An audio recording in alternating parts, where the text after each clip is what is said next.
Sir first మీరు ఇండస్ట్రీకి అంటే చిన్నప్పటి నుండి మీకు ఈ కవితలు అవన్నీ ఇంట్రెస్టా సార్?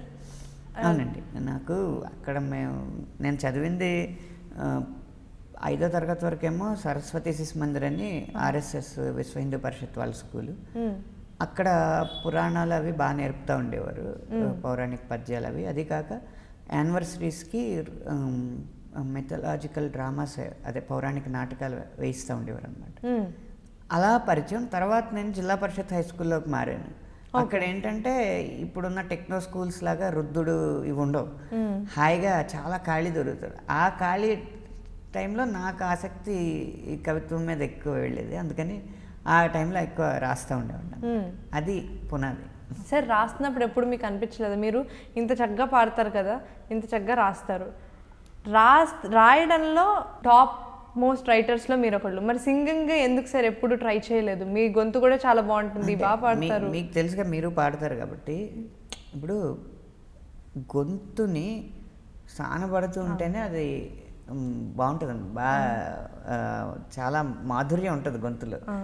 అది లేకుండా ఏదో సరదాకి టైంపాస్ పాడితే ఎలా ఉంటుందంటే, మనం రాసుకున్న పాట శ్రేయా ఘోషల్ లాంటి గొంతు లేకపోతే శంకర్ మహాదేవన్ లాంటి గొంతులోంచి వస్తుంటే ఆ సాహిత్యానికి ఇంకా విలువ ఎక్కువ పెరుగుతూ ఉంటుంది. అలాంటిది మన లాంటి తుప్పు గొంతుతో పాడి ఆ సాహిత్యం విలువ తగ్గించడం ఎందుకు? నేను నాలో ఉన్న గాయకుడు నేను రాసింది కరెక్ట్ ట్యూన్కి రాశాను, ఈ ఫీల్ కరెక్ట్గా రాశానని దర్శక నిర్మాతలకు పాడి వినిపించడం వరకు ఉపయోగపడుతుంది, అది చాలు. సినిమాలు రాయాలి పాటల్ని అంటే ఫస్ట్ మీరు రాసిన పాట ఏది సార్? సినిమాలకి ఇలా ఫస్ట్ పాట ఇలా వచ్చింది అన్న ఫస్ట్ సాంగ్ ఏది మీకు? ఎన్నెన్నో అందాలు ఏవో ఆనందాలు ఉండుండి నాలో చిందులు వేసే నా సంతళ్ళు కన్నుల్లో ఇన్నాళ్ళు కంటున్న మౌనాలు ఉన్నట్టుండి నిపించాయి ఏవో సందళ్ళు. అది నేను రాసిన పాట ఫస్ట్. కాదంటే అవునలే అన్న సినిమా.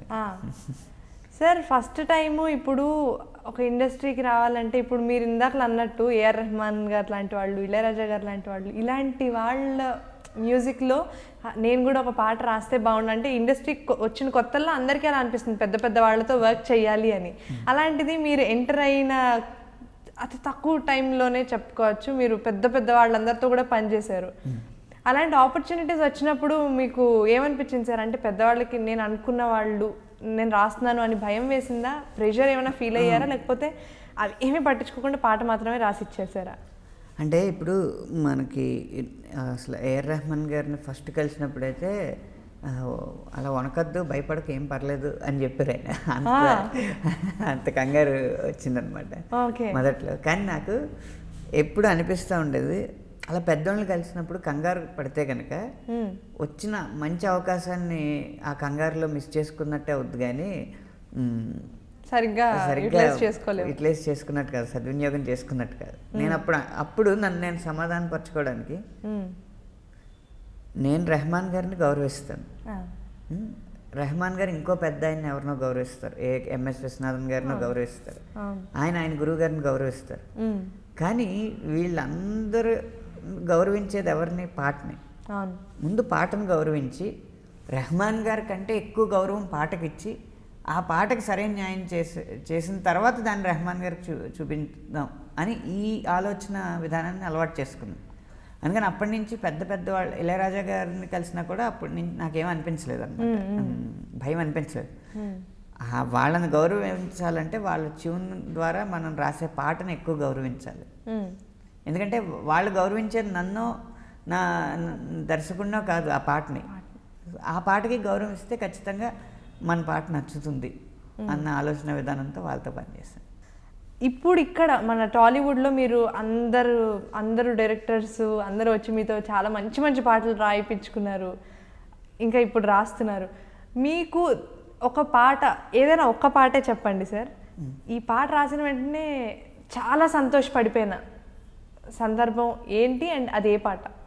అంటే ఒక్క పాటనే కదండి, ఒక మంచి లైన్ వచ్చినా కూడా తెలియనంత సంతోషం వస్తుంది. అది వస్తుంది కాబట్టే వరుసగా పాటలు రాయగలుగుతున్నాం, మన వృత్తిలో మనం ఆనందం చూడగలుగుతున్నాం. కాకపోతే మీరు అలా అడిగితే చాలా పాటలు గుర్తొచ్చేస్తాయి. అవును, చాలా కష్టం చెప్పడానికి కూడా. కానీ నేను ఇప్పుడు చెప్తాను, ఎందుకంటే ఎప్పటికప్పుడు ఒక పాట ద్వారా పొందిన సంతోషం కంటే పిసరంత సంతోషం ఎక్కువ పొందితేనే కదా మనం ముందుకెళ్ళేది. తర్వాత పాట ఆ పాట కంటే బాగా రాసం అనిపించుకునేది. అలా ఇప్పుడు నేను పాడి వినిపించకూడదు కానీ ఓం నమో వెంకటేశాయ అన్న సినిమాలో రాఘవేంద్రరావు గారు నా చేత ఒక క్లైమాక్స్ సాంగ్ రాయించారు.